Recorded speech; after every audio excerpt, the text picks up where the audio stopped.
Então, as considerações gerais, que visualiza no ultrassom, a anatomia da mama, a qualidade da imagem e a técnica do ultrassom, a identificação e medidas e a documentação, tá? Então, na anatomia da mama, no ultrassom, a gente consegue ver aqui, bem aqui em cima é a pele, o tecido celular subcutâneo, tecido fibroglandular e aqui o músculo peitoral, tá? Então, a gente tá da pele para o músculo peitoral. Então, aqui tecido celular subcutâneo, o tecido fibroglandular, a gordura retromamária e o músculo peitoral, tá? Isso que a gente consegue ver nessa do ultrassom. Aqui, quando faz a pele fica um pouquinho mais espessa, normalmente é o complexo areopapilar, ele faz até uma sombra maior no ultrassom. E aqui é uma imagem da axila, que a gente vê aqui o músculo peitoral e um linfonodo axilar, que a gente consegue ver que ele tem, esse é um linfonodo de aspecto habitual, ele tem uma córtex gordurosa, ou uma córtex e o hilo gorduroso, tá? E aqui é um exemplo de ultrassom em homem, né? É uma ginecomastia que a gente consegue ver um pouquinho de tecido fibroglandular abaixo do complexo areopapilar. Então, a qualidade do exame depende muito da ultrassom e da qualidade da imagem. Então, tem que ser um transdutor de alta frequência, que a gente vê aqui, ó, a diferença na imagem de um transdutor de mais baixa frequência e de mais alta frequência. E aqui, ó, a gente consegue ver nitidamente, aqui é um exame de alta qualidade, a gente consegue ver detalhes da imagem, todas as espículas do nódulo aqui. Já aqui é o mesmo nódulo, só que com uma qualidade de imagem muito pior, tá? Aqui é o campo de visão, então você consegue ver desde a pele até o músculo peitoral. E aqui você consegue mexer no ultrassom, né? Regular o ultrassom para poder aproximar a imagem. E aqui, quando as imagens são maiores, você aumenta seu campo de visão para poder ver a imagem toda. O foco do ultrassom também tem que ser regulado, tá? Então, aqui a gente vê que o foco tá aqui em cima e o nódulozinho tá aqui embaixo, não fica tão evidente quanto aqui que o foco tá exatamente na direção. Então, quando a gente encontra a lesão, a gente calibra o foco para a lesão para aumentar a nitidez.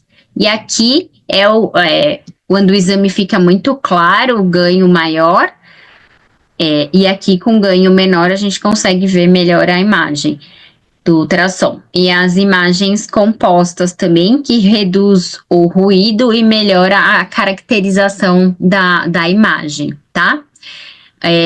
O ultrassom, a gente deve sempre fazer 3 medidas, né? No maior eixo e no eixo ortogonal. E tem que ser sempre perpendicular à medida, tá?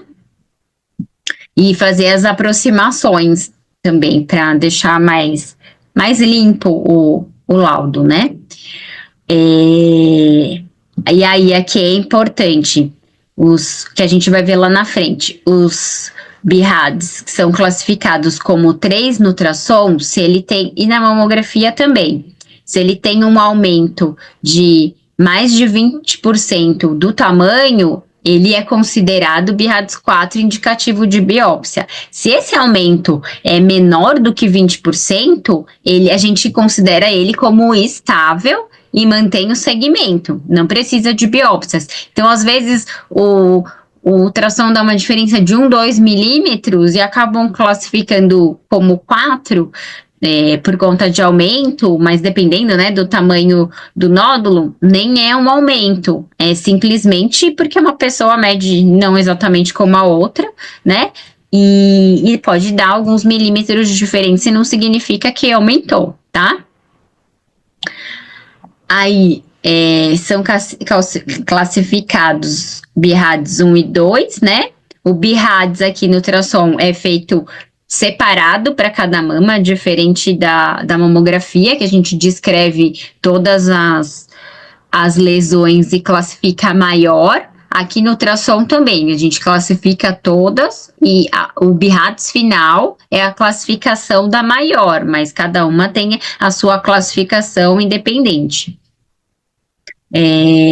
Corresponde à alteração da mamografia e ao achado palpável. Aí o linfonodo intramamário pode ser um achado incidental, ele pode ser 1 ou 2, e corresponde também a quando a gente faz a correlação, né? Com o nódulo visto na mamografia, se ele não tiver aquelas características que eu falei, bem patognomônicas de linfonodo intramamário, a gente pode até classificar como um nódulo e fazer ultrassom para ter certeza se é ou não um linfonodo intramamário. E algum achado palpável também investigado. Aí, múltiplos nódulos, provavelmente benignos. Então, quando os nódulos são classificados como BIRADS 3, provavelmente benignos, eles seguem esse critério de classificação. É bem importante também salientar que o ultrassom é um dos exames que mais tem, que é operador dependente. Então, vai depender muito da experiência do radiologista que está fazendo para poder classificar corretamente cada lesão, tá? Então, nesse caso especificamente, é um nódulo oval, circunscrito, né, ovalado, tem até 3 lobulações, então ele ainda é considerado como oval e circunscrito. Uma orientação paralela à pele, onde o maior eixo está paralelo à pele. Esse caso especificamente aqui do lado, ele é hipoecóico, porque aqui no ultrassom a ecogenicidade é em relação ao tecido gorduroso, tá? Não tem calcificação, alteração do tecido adjacente e pode ou não ser palpável. Então, aqui são vários exemplos, de nódulos em várias profundidades, vários tamanhos, mas todos medidos corretamente. Então, a gente faz as medidas ortogonais, né? Aí faz a medida de distância da pele também, para saber a profundidade que eles se encontram. E aqui também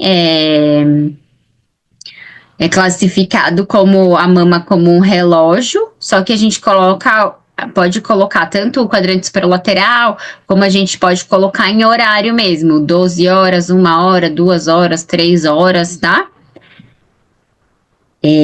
E aqui são vários exemplos de nódulos com características benignas.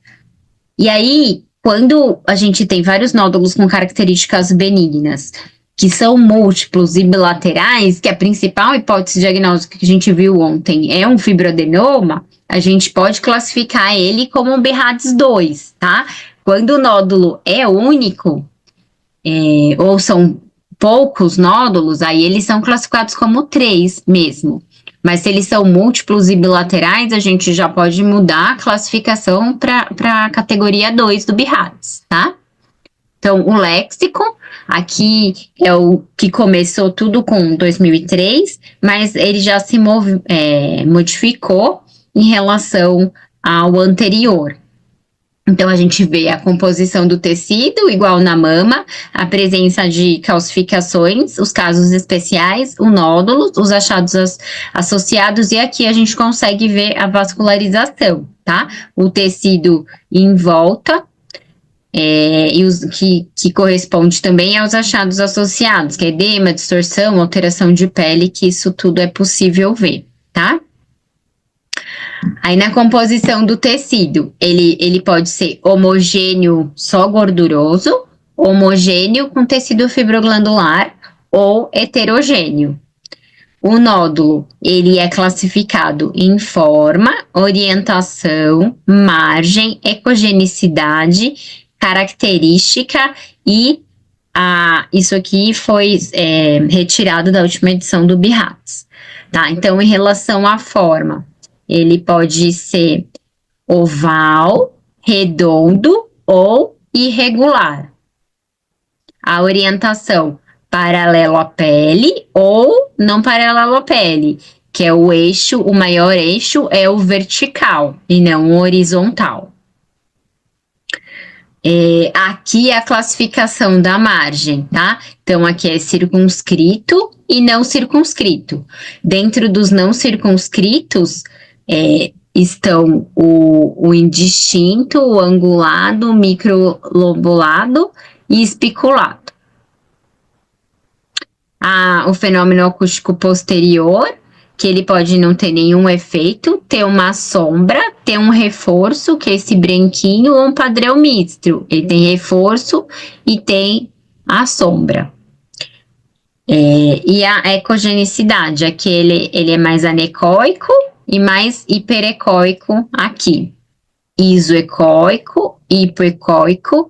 Aqui ele tem um padrão sólido e cístico dentro. Então, ele é hipoecóico e anecoico. E heterogêneo quando ele também tem mais de uma ecogenicidade. A forma e a margem são eles que têm o maior valor preditivo de malignidade, tá? Então, eles que são os descritores mais importantes do nódulo. E eles também têm que ser concordantes, né? Porque a gente não pode ter um nódulo irregular e circunscrito, por exemplo. Então, tem que também fazer essa análise no laudo. Aí, como eu tinha falado anteriormente, as calcificações são muito difíceis de ver na ultrassom. A gente consegue só ver quando elas são bem grosseiras e fora do nódulo, ou quando elas estão pequenininhas dentro do nódulo, tá? Ou se elas estão dentro do ducto. Mas isoladamente no parênquima não é possível ver calcificação, tá? E os achados associados, que tem a distorção arquitetural, como tem na mamografia, a alteração do ducto, né, que até 3 milímetros é considerado ducto normal, acima disso é ectasia ductal. As alterações de pele, aqui a gente vê que a pele tá bem fininha, aqui a pele tá bem espessada, tá? E tem uma lesão aqui. E aqui o edema do parênquima mamário, a gente consegue ver que tá bem edemaciado, tá? As alterações do ligamento de Cooper foram retiradas e essas duas avaliações também não são muito feitas na ultrassom, tá? Aqui a gente até consegue ver a vascularização e ela ajuda, na verdade, a ver como tá essa vascularização, para ver se tem uma maior ou uma menor suspeita, porque às vezes só pela forma, pela margem, a gente fica um pouco na dúvida, é um cisto de conteúdo espesso, é um nódulo, e às vezes quando a gente coloca o Doppler, consegue ver melhor se tem vascularização, se não tem, para avaliar, e nódulos com altamente suspeitos, eles têm muita vascularização, tá? E aqui é o que eu falei, que para diferenciar se é nódulo ou cisto, ajuda bastante a vascularização. E a avaliação da elasticidade, isso é bem raro de apresentar nos laudos normalmente, que vê o quanto o nódulo é mais macio, intermediário, duro, mas isso também é um pouco relativo e não é muito usado. E os casos especiais, que são os microcistos agrupados, que também foi o que eu falei ontem, quando são cistos menores do que 3 milímetros, eles são considerados como microcistos. O cisto complicado, uns nódulos cutâneos, um linfonodo intramamário, algum corpo estranho que possa ter na mama, os linfonodos axilares, alguma coleção líquida pós-cirúrgica, a esteatonecrose, que na imagem do ultrassom, ela tem uma imagem que acaba sendo suspeita, porque ela é irregular, tem uma sombra acústica posterior, mas quando a gente faz a mamografia e faz a correlação entre os laudos, a gente vê que é totalmente benigno BIRADS 2, tá? Aí as alterações vasculares e os cistinhos simples. Então, aqui é um exemplo de cisto simples, circunscrito, ele pode ser redondo ou ovalado, nesse caso ovalado, anecoico completamente, que tem esse reforcinho acústico posterior. Aí, os microcistos, que são menores do que 3 milímetros e tem umas septações bem fininhas entre eles, tá? Esses daqui, eles são classificados como 3, se únicos, ou são classificados como 2, se múltiplos, tá? E o cisto complicado, ele tem uns debris dentro, mas não tem um componente sólido. Então, pode ser só um cisto com conteúdo mais espesso, pode ser um abscesso, por exemplo, que pode dar essa imagem. O nódulozinho subcutâneo, tá? Um corpo estranho, nesse caso, pode ser silicone livre ou injeção de silicone, pode ter o clipezinho da biópsia que a gente vai ver mais para frente, algum fio,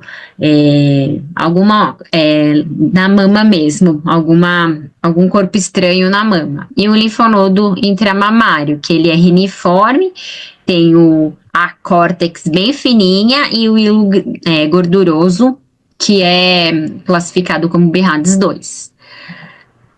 Em relação entrou, né, no léxico do último BIRADS, a classificação do linfonodo axilar. Então, a gente também vê tamanho, forma, como é a córtex, a margem e se tem ou não hilo gorduroso, tá? Então, aqui a córtex está bem fininha, tem a presença de hilo. Aqui a gente vai vendo que a córtex vai espessando e vai diminuindo o tamanho do hilo até obliterar completamente. Por quê? Porque a célula neoplásica entra pelo vaso linfático eferente pela córtex, né? Então, vai tendo depósito de célula neoplásica e vai obliterando o hilo conforme mais acometido ele tá? Então, se tem um hilo preservado, o risco de malignidade é baixa, conforme se ele é bem fininho, menor que 3 milímetros também, conforme vai espessando ou ficando assimétrico, vai aumentando a suspeita. Aqui são alterações vasculares, que também são vistas pelo Doppler, né? Uma coleção líquida, um seroma pós-cirúrgico, e aqui a esteatronecrose, que eu falei. A imagem na ultrassom, às vezes, aqui a gente classificaria como um 4, por quê? Porque é um nódulo sólido cístico, tem uma área mais hipoecóica e o restante anecoico, mas quando a gente faz a correlação com a mamografia, vê que é uma esteatonecrose e o laudo em conjunto é um BIRADS 2.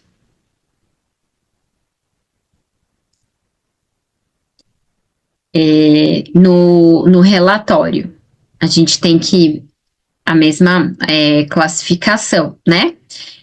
BIRADS 0 inconclusivo, precisa de exame adicional, que nesse caso pode ser a mamografia, como no caso, por exemplo, da esteatonecrose, que a gente vê que é um nódulo irregular, quando vai correlacionar, vê que é um BIRADS 2, a categoria 1 e 2 é sem achados, a 3, que o risco de malignidade é até 2%, o 4, o 5 e o 6, exatamente igual o da mamografia, tá?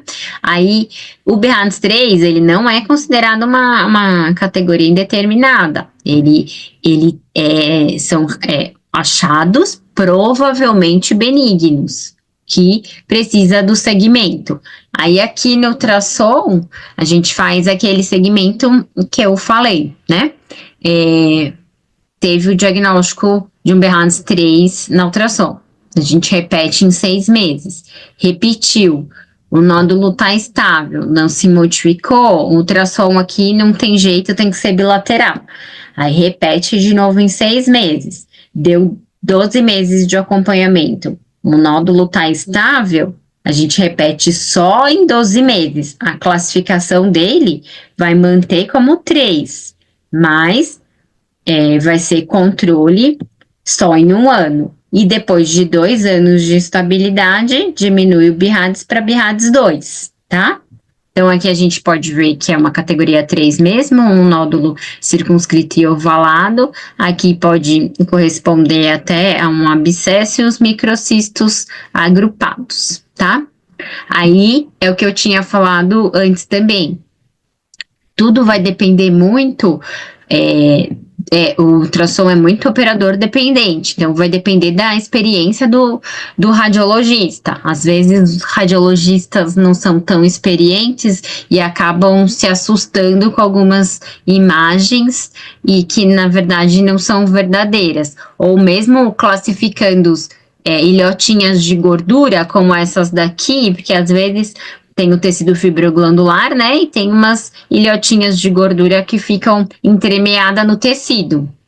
E aí eles acabam, algumas vezes, classificando como BIRADS 3 e na verdade é só uma ilhotinha de gordura, tá? Então, a categoria do BIRADS é definida conforme o achado de imagem e não com recomendação. Então, qualquer discussão que a gente faça em torno do caso deve ser totalmente documentada, né? Até para juridicamente falando. Então, no laudo do ultrassom, a gente tem que ter o motivo do exame, a descrição técnica, que aparelho que usou, qual foi o transdutor que usou, a composição da mama, se ela é homogênea fibroglandular, se ela é homogênea gordurosa, né, se ela é heterogênea, porque isso também modifica na sensibilidade do método, né? Tem que fazer uma descrição clara dos achados, e aqui é muito importante e que também é uma falha que está acontecendo atualmente, né? Porque muitos laboratórios acabam fazendo os exames e não entregando as imagens. Então a gente fica um pouco perdido, porque a gente precisa da documentação dessas imagens, até para a gente ter certeza do que se trata, né? Para a gente conferir, às vezes o laudo não é muito claro, então a gente tem que ir lá na imagem e conferir a imagem para ver se é concordante com o que está escrito. Aí sempre fazer a comparação com os exames prévios. O que a gente também vê bastante é que às vezes faz um ultrassom, vem um BIRADS 3, por exemplo. Aí a paciente vai repetir o exame em 6 meses novamente, e ela não leva o anterior. Aí vai ser classificado sempre como BIRADS 3, e a gente nunca vai conseguir, se ela não trouxer o histórico e os exames anteriores, a gente sempre vai classificar como 3 e nunca vai conseguir diminuir o BIRADS para BIRADS 2, né? Então, a paciente vai ficar em acompanhamento eterno, né? E a conclusão final sempre tem que ter a categoria do BIRADS, porque ele vai ajudar a definir até a conduta, né? Na verdade, o radiologista, ele sugere a conduta, né? Aí vai de quem tá vendo o exame fazer a conduta adequada, tá? Aí a descrição dos achados de nódulos císticos conta aos descritores. A ordem correta é colocar a forma, a margem e a orientação, aí a localização e a medida. Então, a ordem é uma suposição: nódulo circunscrito, ovalado, paralelo à pele, às 2 horas, de mama direita, medindo 1 por 0,8 por 0,6 centímetros e distando tantos centímetros do complexo areolo-papilar, tá? Então, esse é um laudo completo, que está falando todos os descritores, né? E tomar cuidado para também não ter muito excesso de descritor sem necessidade. Então, como eu também já tinha falado, a gente trata a mama como um relógio, né? Então, tem que colocar a mama, a lateralidade, qual quadrante. Então, o laudo mais correto é você falar que está no quadrante superolateral, por exemplo, que se aqui for mama esquerda, né? Quadrante superolateral, 1 hora. A distância da pele e a distância do complexo areolo-papilar, tá? Que isso ajuda até depois na conduta cirúrgica.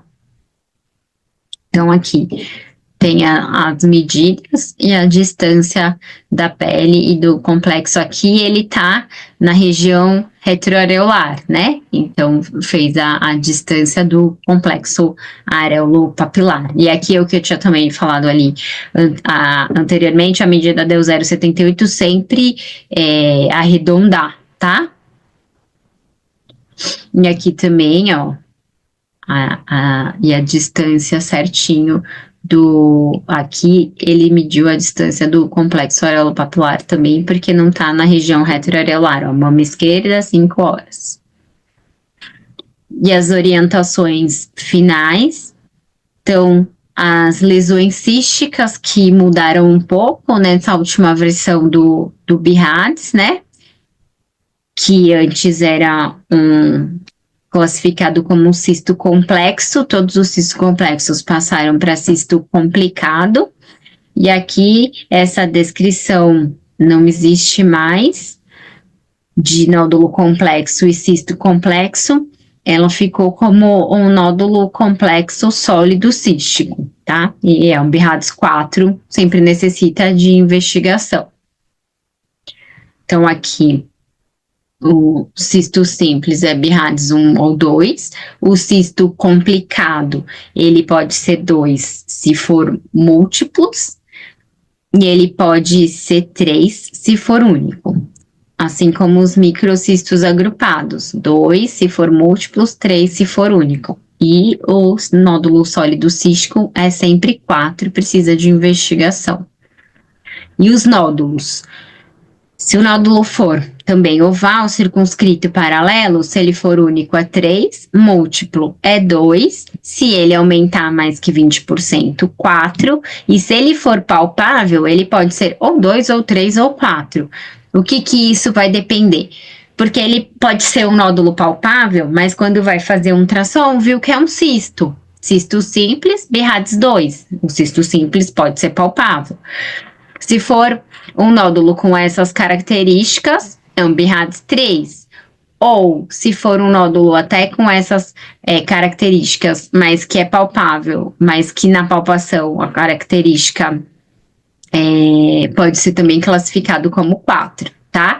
Mas assim, essa classificação de 4 para nódulo palpável com essas características benignas era mais utilizada nas orientações dos BIRADS anteriores, tá? Atualmente, mesmo sendo palpável, se tiver essas características, ele é classificado mesmo como 3, tá?